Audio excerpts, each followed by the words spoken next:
Aujourd'hui, pour l'effervescence, je vous propose de partir à la rencontre d'un métier trop méconnu en France, celui de maître verrier. Les vitraux font aujourd'hui partie du patrimoine culturel français et pour l'occasion, je m'apprête à rencontrer Marc Berthola, maître verrier à Vichy ainsi que sa stagiaire Paloma. Parce que oui, monsieur Berthola forme les futurs maîtres verriers français, quelque chose de très important pour transmettre ce savoir-faire. Allez, suivez-moi, c'est juste là-bas, on y va.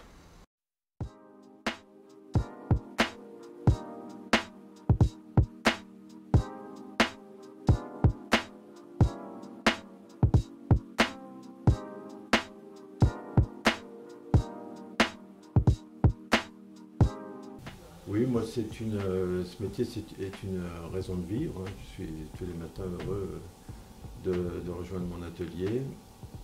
Ce qui m'intéresse dans ce métier, eh bien, écoutez, il y a des intérêts divers.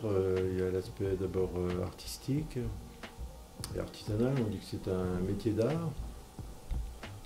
L'aspect également historique, hein, puisque le vitrail a quand même une assez longue histoire, hein. Il a aujourd'hui plus de 1000 ans. Et c'est un métier d'atelier, également un métier de chantier qui touche l'architecture, qui touche donc, comme je vous disais, l'histoire et la religion, bien sûr, puisque l'immense majorité des vitraux sont religieux, dans les églises, cathédrales, les chapelles.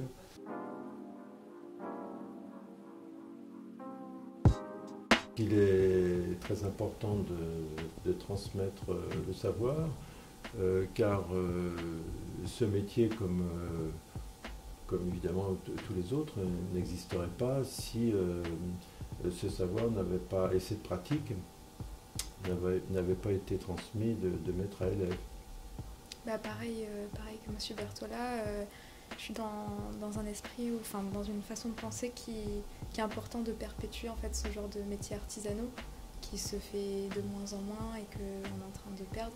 Et je trouve que justement notre génération on essaye peut-être d'essayer de se remettre à ça parce que c'est important d'avoir une transmission du savoir, c'est très important pour le patrimoine, pour le préserver.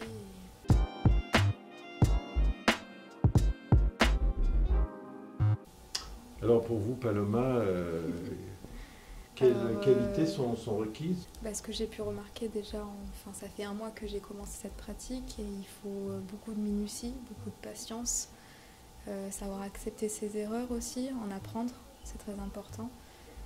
Et oui, je pense que l'élément principal c'est la patience et aussi un bon sens